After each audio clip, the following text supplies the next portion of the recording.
So I received a really great question this week on one of my videos titled "You Only Experience Yourself," which is talking about the nature of projection and perception. And I actually had written an entire response to this person before I realized that this question's probably good enough to merit a whole video on. And that's because I get this question a lot on any of my videos that talk about projection. And so this comes from YouTube user Krista Klauk, who wrote, quoting a line from the video, "Whatever you hate in another person, you really hate in yourself." I can resonate with this to some regard, but it's also very confusing in certain situations. I have a very compassionate best friend who is married to what she calls a narcissist. She's grown to hate him for his selfish behavior. She is not selfish at all. Does anybody have a clearer understanding of what this is, or just thoughts regarding your own understanding? So thank you, Krista, for the excellent question. And this is, again, a question I get very often in any of my videos that I talk about projection in. Usually not phrased this politely. Usually it comes in the form of some kind of snarky gotcha comment. You're saying that if I see a murderer on television and I hate them for committing murder, that I'm a murderer? Pfft, how absurd. This guy has no clue what he's talking about. And so I understand why they would have that perspective if that's what they think projection is. So this is a misunderstanding that I'd love to clear up in a video. And the misunderstanding is that projection always takes place on the level of cause, not effect. And this is a conclusion that I came to myself after doing a lot of self-investigation on where I was judging people. I started to realize that, I'm not guilty of their behaviors, but yet what am I seeing in them that I'm loathing so much? And it was very clear that I was actually hating the cause of their behavior. So for example, somebody who commits murder, right? Well, if you see a murderer and feel extreme hatred or disdain or contempt for them, for that person, that's a sign that there's something in yourself that you're seeing in them. And so everyone's, the effects of a cause can vary as widely as humans themselves vary, right? Everyone is the product of their genetics and life conditioning. And so this person might grow up to become a murderer. That's the way that their self-loathing would manifest. And then another person would manifest it completely different, maybe in the form of shyness and social anxiety. So let's say that person A grows up in a household where their father's watching violent movies all the time from the time they're a kid. So they're exposed to lots of violence, desensitized to it. Person B grows up, maybe like myself, in a very loving religious household where murder's wrong and all that. So person B's self-loathing manifests in the form of being shy and having lots of social anxiety. Person A was, let's say, abused by their parents. They were bullied. They were picked on. Almost every single school shooter we see is somebody who was viciously bullied and picked on, right? And so their effect of self-loathing manifested in the form of murder. But the cause is the same for both people. And it's the cause that we always judge. Now, why is this the case? Because the subconscious mind is extremely intelligent, and it's very sharp at picking up on energies in other people that it is suppressing in itself. It's very, very good at doing this. So a judgment, when we judge somebody, when I say judge, I don't mean discernment, like just objectively understanding that this person murdered someone's not judging them, but seeing them with hatred or contempt or disdain is a form of judgment. And a judgment is a defense mechanism. And I have a video about this, defense mechanisms. But the idea is that a defense mechanism is a psychological strategy that the mind has created to protect me from experiencing pain. So deep hatred of myself is pain, and it causes me suffering. So my subconscious mind constructs a defense mechanism again, according to my personal genetics and conditioning. So two people might both hate themselves and the effect is completely different. And so this person could judge that person and say, well, I'm not a murderer, so I'm so much better than they are. Shame on them. They deserve to be punished for what they're doing. But in reality, I'm actually seeing my own guilt for the fact that I hate myself, and my subconscious mind is trying to place the source of my pain outside of myself to protect me from it. And so this is what the Course in Miracles means when it says, you have made everything that you hate. The first time I read this, the surface level of my mind rejected it and said, that's ridiculous.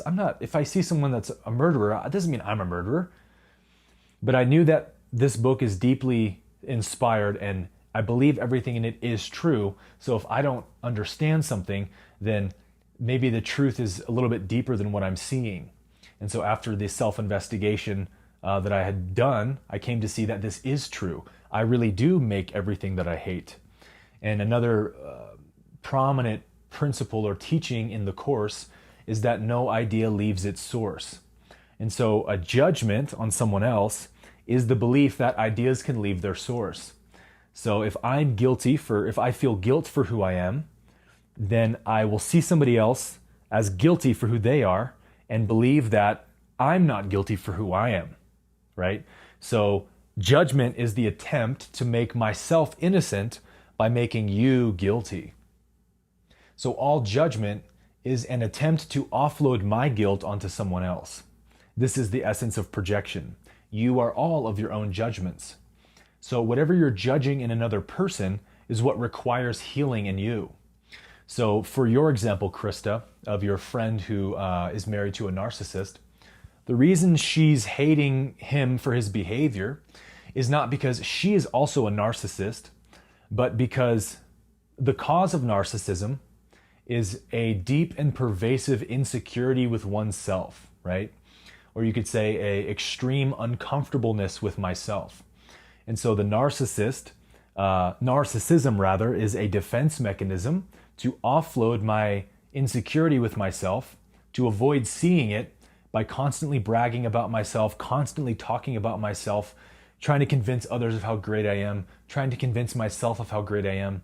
It's an attempt to cover up the fact that on a deeper layer, I am extremely uncomfortable with who I am. I don't love myself. So I have to fabricate a false or illusory sense of self-love, which everyone else can see is totally inauthentic and not the real thing. But the narcissist cannot see it because it is a subconscious action. It's not a conscious doing on their part. It's just feelings and thoughts and words and behaviors that are bubbling up from inside under the surface layer.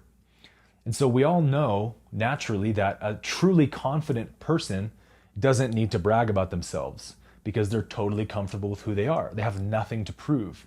And so that's why we like truly confident people, because truly confident people are humble. And so they make us feel good about ourselves when we're around them. A narcissist makes us deeply uncomfortable when we're around them because the energy they're giving off is, I'm uncomfortable with who I am. Please give me validation. So your friend, Krista, is hating her husband's narcissism because on a deeper level, on the level of cause, she is uncomfortable with parts of herself. There's parts of herself that she's insecure about, that she's suppressed. And when I say she's suppressed, I don't mean she's consciously done it, because it's not a conscious doing on anyone's part. It's an action of the subconscious mind, part of the flow of life, no one's personal responsibility. But nevertheless, it's a sign that there's a part of me that I'm uncomfortable with. And so my subconscious mind can clearly see the same energy being expressed or manifested in this person. And so I'm trying to place the source of my pain outside of myself to protect myself from confronting my pain. And so this is another line from the Course which says that defense mechanisms offer what they defend. And now you can understand why. So the reason you can only see a reflection of yourself on anything is because you are your own internal reference frame, right? Everything that I experience in my life, everyone that I see and perceive, every thought that I have, every experience I have, has to come through this filter, right? It has to come through the filter of my mind, all my biases, all my beliefs, all my convictions, all my conditioning and genetics, and all that is my personal filter. And so you could think about somebody who's wearing a pair of orange goggles, and the world that they see is orange. And so from their point of view, looking through their filter, they're completely convinced the world is orange. I'm not making an orange world. The world is orange because I'm seeing it. But you only ever see your own state of being. Once the filter is removed, you can see that, oh my gosh, the world was never orange. The world is full of colors, but I was only capable of seeing orange because that's the filter I was wearing. And so this is basically what a judgment is. When I judge someone else, I'm essentially creating a rule set within which I interact with that person. And so I'm literally not capable of interacting with that person outside of the boundaries of that rule set, meaning I can only see that which I'm judging. I've become blind to anything else. And so compassion is impossible. But once I've healed my own traumas, once I've confronted my own insecurity, once I have faced the fact that I'm uncomfortable with who I am, aspects of who I am on a deep level. And so I need to love myself and love those aspects of myself back into wholeness again. Once I've integrated those parts of me and healed them, then I will immediately recognize the same thing happening in the narcissist, and I will not hate them for it. I will realize that they're actually just a victim of their own subconscious mind. They're a victim of their own defense mechanism of narcissism. They don't even realize that they're doing it. They don't realize that the cause is that they actually don't like themselves. And so I remember when I didn't like myself and I didn't realize it. And so once you've healed it in yourself, then it's impossible to see it with hatred in another person. Instead, what you see is compassion. You see empathy or sympathy. You pity them. You understand their condition. And so in that sense, you're still projecting onto them. You can only project onto the world because, again, you are your own reference frame. There's no other filter for perception to come through. But you're projecting compassion. You're projecting self-love. So whatever you forgive in yourself, you forgive in the whole world. You see the world as forgiven. And then the forgiven world becomes to you a source of peace. That once I'm at peace with myself, then I only see peace outside of me. I recognize that everyone's just a puppet acting out their own conditioning, just like I was. So why would I hate them for that? It only causes me pain. So whatever I am judging, I am perpetuating, right? It's a form of resistance. It's a form of fighting something away from myself, and what I fight, I strengthen. What I resist persists because I keep it in the darkness of my unconscious mind. So everything is here to be loved. The only way to heal anything is to love it. But what I judge, I cannot love.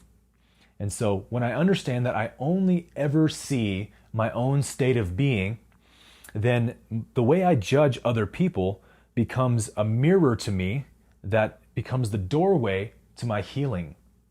Because I can see, oh, if I'm placing guilt on them, I must have placed it on myself first. And at that point, the forgiveness that you can give to yourself is the forgiveness you can give to the world. So judgment can also become the greatest mirror and the greatest opportunity for your own freedom.